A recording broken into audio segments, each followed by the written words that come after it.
بسم اللہ الرحمن الرحیم۔ آقا نامدار فخر دو جہاں سرور کائنات حضرت محمد صلی اللہ علیہ وآلہ وسلم کو اللہ پاک نے کب پیدا فرمایا؟ کیا نوری محمدی صلی اللہ علیہ وآلہ وسلم کی پورے کائنات کی تخلیق سے پہلے وجود میں تھے؟ کیا اللہ تعالیٰ نے حضرت محمد صلی اللہ علیہ وآلہ وسلم کو حضرت آدم علیہ السلام سے پہلے پیدا فرمایا؟ کیا حضرت آدم علیہ السلام کی طرح حضرت محمد صلی اللہ علیہ وآلہ وسلم کو بھی سجدہ کروایا گیا؟ حضرت محمد صلی اللہ علیہ وآلہ وسلم کو کون سی مٹی سے پیدا فرمایا گیا؟ ناظرین، یہ وہ سوالات ہیں جو کہ ہمارے ذہنوں میں اکثر گھومتے رہتے ہیں، لیکن ہم ان کے جوابات نہیں تلاش کر پاتے۔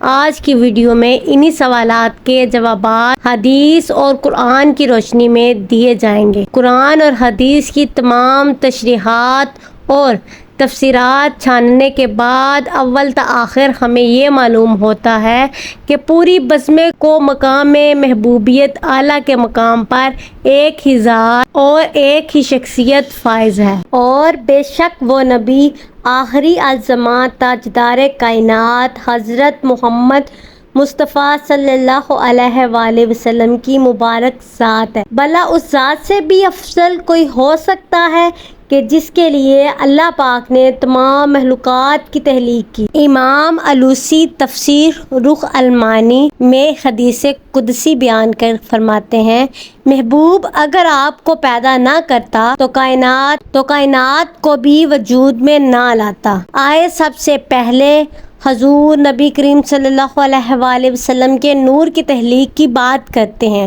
رسول کریم صلی اللہ علیہ وآلہ وسلم کی تخلیق کے باب میں یہ بات ذہن نشین کر لیں کہ ائمہ عقائد کے نزدیک آپ صلی اللہ علیہ وآلہ وسلم کے نور کی تخلیق کے اعتبار سے پوری کائنات پر حقیقی اولیت ہر قسم کے شک و شبہ اور اختلاف سے بالاتر ہے۔ تمام ائمہ اس بات کے قائل ہیں کہ نور محمد صلی اللہ علیہ وآلہ وسلم کو سب سے پہلے تخلیق کیا گیا۔ امام ترمذی حضرت جابر بن عبداللہ رضی اللہ تعالی عنہ سے روایت ہے، میں نے نبی کریم صلی اللہ علیہ وآلہ وسلم سے عرض کیا، یا رسول اللہ صلی اللہ علیہ وآلہ وسلم، اللہ تبارک و تعالی نے سب سے پہلے کون سی چیز پیدا فرمائی؟ حضور نبی کریم صلی اللہ علیہ وآلہ وسلم نے فرمایا، اے جابر، بے شک اللہ پاک نے تمام مخلوق کو پیدا کرنے سے پہلے میرا نور اپنے نور کے فیض سے پیدا فرمایا، پھر میرے انور مشیت الہی کے مطابق جہاں چاہتا سیر کرتا رہا۔ اس وقت نہ لوح تھا، نہ قلم، نہ جنت، نہ دوزخ، نہ آسمان زمین، نہ سورج چاند ستارے، نہ کوئی فرشتہ، نہ کوئی جن انس۔ پھر جب اللہ پاک نے ارادہ فرمایا کہ مخلوقات کو پیدا کرے تو اس نے نور کو 4 حصوں میں تقسیم کر دیا۔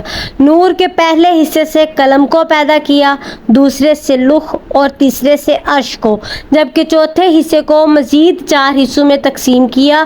پہلے حصہ عرش اٹھانے والے فرشتے، دوسرے حصے سے کرسی، تیسرے سے باقی تمام فرشتے، اور پھر چوتھے حصے کو مزید 4 حصوں میں تقسیم کیا۔ پہلے سے آسمان، دوسرے سے زمین، تیسرے سے جنت اور چوتھے سے دوزخ کو تخلیق فرمایا۔ ناظرین، حدیث قدسی میں اللہ تعالیٰ نے خود ہی نور محمدی سے ہر شے کو تخلیق فرمانے کی وجہ بیان فرمائی ہے۔ ارشاد باری تعالیٰ ہے، اگر میں محمد صلی اللہ علیہ وآلہ وسلم کو پیدا نہ کرتا تو نہ آدم علیہ السلام کو پیدا کرتا، نہ زمین آسمان کو۔ حضرت امام کستلانی روایت کرتے ہیں کہ نور محمدی کو اللہ پاک نے حکم دیا کہ انوار انبیاء پر توجہ کریں، بس اس نور نے سب انوار کو ڈھانپ لیا۔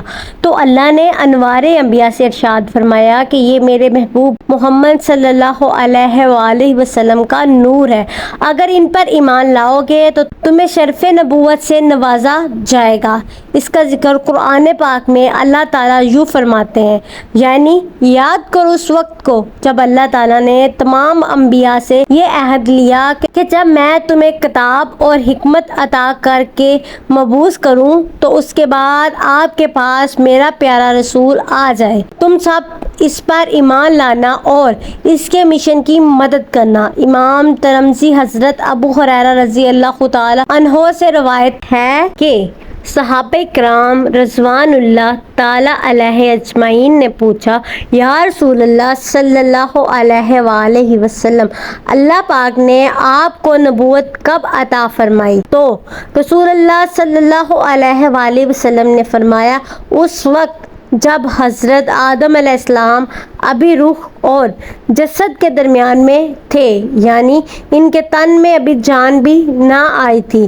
احکام ابن القطان میں حضرت امام زین العابدین سے روایت ہے کہ انہوں نے اپنے والد حضرت امام حسین اور انہوں نے اپنے والد حضرت علی رضی اللہ تعالیٰ عنہ سے روایت نقل کی ہے کہ نبی کریم صلی اللہ علیہ وآلہ وسلم نے فرمایا، میں حضرت آدم علیہ السلام کے پیدا ہونے سے 14,000 برس پہلے اپنے پروردگار کے ہاں ایک نور تھا۔ صحیح مسلم میں ہے کہ حضور نبی کریم صلی اللہ علیہ وآلہ وسلم نے فرمایا کہ اللہ تعالیٰ نے آسمانوں اور زمین کی تخلیق سے 50,000 سال قبل، جس وقت اس کے اقتدار اور سلطنت کا عرش عالمی مادوی میں فقط پانی پر تھا، نیچے صرف پانی تھا اور اوپر اسی کو معلوم ہے کہ کیا تھا، اس وقت اللہ تعالیٰ نے جو کچھ الکتاب یعنی لوح محفوظ میں لکھا، اس میں ایک بات یہ بھی تھی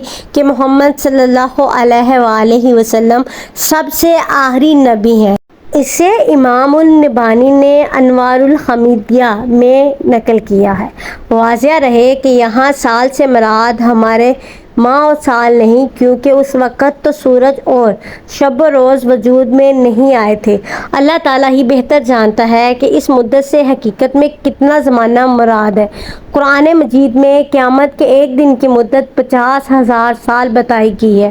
اگر یہ اعتبار سامنے رکھا جائے تو خدا جانے عرصے کی درازی کا عالم کیا ہوگا۔ یہ روایت دوسرے طریق پر اس طرح آئی ہے کہ جب اللہ تعالیٰ نے حضرت آدم علیہ السلام کو پیدا فرمایا تو آپ کو نام کے ساتھ ابو محمد صلی اللہ علیہ وآلہ وسلم کی کنیت سے بلایا۔ آپ نے عرض کی، باری تعالیٰ میری یہ کنیت کیسے ہے؟ تو اللہ تعالیٰ نے فرمایا، اپنا سر اٹھاؤ۔ آپ نے اوپر دیکھا تو عرش پر نور محمدی صلی اللہ علیہ وآلہ وسلم جلوہ گر تھے۔ حضرت آدم علیہ السلام نے پوچھا، باری تعالیٰ یہ نور کس کا ہے؟ اللہ تعالیٰ نے فرمایا، یہ محمد صلی اللہ علیہ وآلہ وسلم کا نور ہے، یہ تیری اولاد میں سے ہوگا، ان کا نام آسمانوں میں احمد اور زمین پر محمد ہے۔ اگر میں اسے پیدا نہ کرتا تو نہ تمہیں پیدا کرتا اور نہ زمین آسمان کو پیدا فرماتا۔ یہ تو نور محمد صلی اللہ علیہ وآلہ وسلم کی تخلیق۔ اب سوال یہ ہے کہ نور محمد صلی اللہ علیہ وآلہ وسلم کو جسد محمد میں کیسے داخل کیا گیا؟ حضور صلی اللہ علیہ وآلہ وسلم کا جسم مبارک کیسے بنایا گیا؟ اس بارے میں حضرت کعب بن احبار رضی اللہ تعالیٰ عنہ سے روایت ہے کہ اللہ تعالیٰ نے نبی آخر الزمان سرور کائنات حضرت محمد مصطفیٰ صلی اللہ علیہ وآلہ وسلم کو جب پیدا فرمانے کا ارادہ فرمایا تو حضرت جبرائیل امین علیہ السلام کو حکم دیا کہ ایسی مٹی میرے پاس لاؤ کہ جو میرے محبوب کے جسم اطہر کی تخلیق کے لائق ہو۔ حضرت جبرائیل امین علیہ السلام 3 دفعہ زمین سے مٹی لے کر گئے، لیکن اللہ پاک نے یہ فرمایا کہ یہ مٹی میرے محبوب کے لائق نہیں۔ پھر حضرت جبرائیل امین علیہ السلام یثرب کی زمین پر اترے، حضور نبی کریم صلی اللہ علیہ وآلہ وسلم کے روضے مبارک والی جگہ سے سفید مٹی لے کر بارگاہ خداوندی میں حاضر ہوئے۔ امر خداوندی سے اس کو تنسیم کے پانی سے گوندا گیا، جنت کی نہروں میں دھویا گیا، اور پھر اللہ پاک نے نور نبوت کو جو کہ حضرت آدم علیہ السلام کی تخلیق سے 14,000 سال پہلے اور زمین آسمان کی تخلیق سے 50,000 سال پہلے پیدا فرمایا تھا۔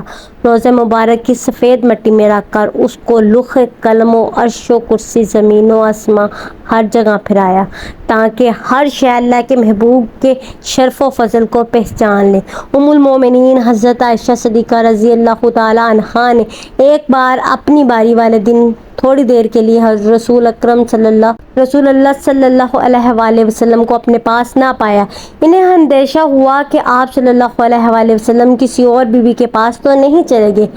حضور صلی اللہ علیہ وآلہ وسلم جب واپس آئے تو ام المومنین حضرت عائشہ صدیقہ رضی اللہ تعالی عنہا نے آپ صلی اللہ علیہ وآلہ وسلم کے سر کے بالوں میں انگلیاں داخل کر کے یہ دیکھا کہ آپ غسل کر کے تو نہیں آئے۔ جناب نبی کریم صلی اللہ علیہ وآلہ وسلم نے غیرت کو نہ صرف اچھا جذبہ قرار دیا بلکہ اس کا احترام بھی کیا۔ چنانچہ صحیح روایت میں ہے کہ آپ صلی اللہ علیہ وآلہ وسلم نے خواب میں جنت کی سیر کرتے ہوئے حضرت عمر رضی اللہ تعالی عنہ کا محل دیکھا اور اس میں داخل ہونا چاہا، مگر کونے میں ایک خوبصورت خاتون کو وضو کرتے دیکھ کر رک گئے اور محل کے اندر داخل نہیں کیے گئے۔ اس کی وجہ یہ بیان فرمائی کہ مجھے حضرت عمر رضی اللہ تعالی عنہ کی غیرت کا خیال آ گیا تھا۔ ایسے ماحول میں عصمت و عفت کے ماحول کو قائم رکھنا اور پردہ داری کے تقاضوں کا لحاظ کرنا گھر کے سربراہ کی ذمہ داریوں میں شمار کیا گیا۔ چنانچہ نسائی کی روایت میں ہے کہ ان حضرت صلی اللہ علیہ وآلہ وسلم نے فرمایا کہ اس شخص پر جنت حرام کر دی گئی، اور پھر اس کی وضاحت بھی آپ صلی اللہ علیہ وآلہ وسلم نے خود فرمائی کہ وہ شخص جو اپنے گھر والوں میں بے حیائی کی باتیں برداشت کر لے۔ وجہ تحریر یہ ہے کہ جس حال میں مرضی ہو اپنے من کو صاف رکھیں، کسی کے متعلق بدگمانی نہ کریں، آپ کتنے بھی بڑے عہدے پر ہوں، پر کبھی دین پر انگلی نہ اٹھائیں۔ ہمارا دین اس بات کو سخت ناپسند کرتا ہے اور وہ اس کا بدلہ لے کر رہتا ہے۔ یہ بہت باریک نکتے کی بات ہے، کیونکہ ہمارا دین سب سے غیرت مند ہے۔ اپنے روپے پیسے عہد کی وجہ سے بعض دفعہ دین پر اعتراض کر دیتا ہے۔ تاریخی روایات میں آتا ہے کہ حضرت عثمان رضی اللہ تعالی عنہ سے خلافت میں دستبرداری کا مطالبہ کرنے والے باغی جب انہیں شہید کرنے کے لیے گھر میں داخل ہوئے تو امیر المومنین رضی اللہ تعالی عنہ کی اہلیہ محترمہ حضرت نائلہ رضی اللہ تعالی عنہا نے عربوں کی روایات کے مطابق سر کے بال بکھیر کر حملہ آوروں پر رحم کی دعائی دینا شروع کر دی۔ اس پر حضرت عثمان رضی اللہ تعالی عنہ دور سے چلا کر آواز دی کہ اپنی چادر اوڑھ لو، کیونکہ تمہارے ننگے سر ہونا میرے لیے ان لوگوں کے حملے سے زیادہ تک۔ اس وقت حضرت عثمان رضی اللہ تعالی عنہ بوڑھے اور ضعیف۔ ابو داؤد کی روایات ہے کہ ان حضرت صلی اللہ علیہ وآلہ وسلم ایک بار ام المومنین حضرت عائشہ صدیقہ رضی اللہ تعالی عنہا کے پاس ان کے حجرے میں تشریف لائے تو ایک نوجوان ان کے حجرے میں بیٹھے ہوئے تھے۔ سیدہ صفیہ رضی اللہ تعالی عنہا رسول اللہ صلی اللہ علیہ وآلہ وسلم کے اخلاق کے بارے میں کیا گواہی دیتی ہیں؟ سیدہ فرماتی ہیں، میں نے رسول اللہ صلی اللہ علیہ وآلہ وسلم سے بہتر اخلاق والا انسان نہیں دیکھا۔ میں خیبر میں رات کو ان کی اونٹنی پر سوار تھی، مجھے اونگ آئی تو میرے سر کجاوے سے لگتا تھا۔ آپ صلی اللہ علیہ وآلہ وسلم مجھے ہاتھ سے جگاتے ہوئے فرماتے، صفیہ ذرا دھیان سے۔ ایک مرتبہ سیدہ عائشہ صدیقہ رضی اللہ تعالی عنہا نے یہ بات کہہ دی کہ ہم رسول اللہ صلی اللہ علیہ وآلہ وسلم کے ہاں صفیہ رضی اللہ تعالی عنہا سے زیادہ قدر و منزلت والی ہیں کہ ہم اللہ کے رسول کی زوجیت میں ہیں، اور آپ کی چچا زاد بھی سیدہ صفیہ رضی اللہ تعالی عنہا نے یہ بات اللہ کے رسول صلی اللہ علیہ وآلہ وسلم کی خدمت میں عرض کر دی تو اللہ کے رسول صلی اللہ علیہ وآلہ وسلم نے فرمایا، اس طرح ان کی تلیف و قلبی فرمائی کہ حضرت صفیہ رضی اللہ تعالی عنہا تم نے ان سے اس طرح کیوں نہ کہا کہ تم مجھ سے کیسے بہتر ہو سکتی ہو، جبکہ میرے شوہر محمد صلی اللہ علیہ وآلہ وسلم، میرے باپ ہارون علیہ السلام اور میرے چچا موسیٰ علیہ السلام جس رات حضور نبی کریم صلی اللہ علیہ وآلہ وسلم کا نور انور حضرت آمنہ کے بطن میں داخل ہوا تو وہ جمعہ کا دن تھا۔ اس رات دوزخ کو بند کر دیا گیا اور جنت کے دروازے کھول دیے گئے اور ٹھنڈی ہوائیں زمین پر چلا دی گئیں، اور ایک منادی نے پوری کائنات میں ندا دی، سب گواہ ہو جاؤ کہ چھپا ہوا نور اپنی والدہ کے بطن میں آ چکا ہے، جہاں اب اس کے جسد عنصری کی تکمیل ہوگی اور وہ لوگوں کے لیے رہبر و بشرا بن کر دنیا میں تشریف لائے گا۔ روایات میں ہے کہ اسی دن سے قریش پر سے سخت قحط کا خاتمہ بھی ہو گیا۔ ناظرین، سورج، چاند، ستارے، زمین، آسمان، یہاں تک کہ پوری کائنات نور النبی صلی اللہ علیہ وآلہ وسلم عطا ہے، اور ربیع الاول اہل محبت کا مہینہ ہے۔ اللہ پاک ہمیں اس مہینے کے فیض و برکت حاصل کرنے کی توفیق عطا فرمائے۔ اللہ تعالی ہمیں توفیق عطا فرمائے کہ ہم اہل ایمان، اہل محبت، عشق بن سکیں، ہمارا نام تاجدار کائنات محمد صلی اللہ علیہ وآلہ وسلم کے عشقوں میں لکھا جا سکے۔ اللہ تعالی ہمیں نیک کاروں میں شامل فرمائے، ہمارا خاتمہ بالخیر فرمائے، آمین ثم آمین۔ ناظرین، کمنٹ باکس میں ایک بار حضرت محمد صلی اللہ علیہ وآلہ وسلم ضرور ٹائپ کیجیے گا۔ شکریہ، اللہ حافظ۔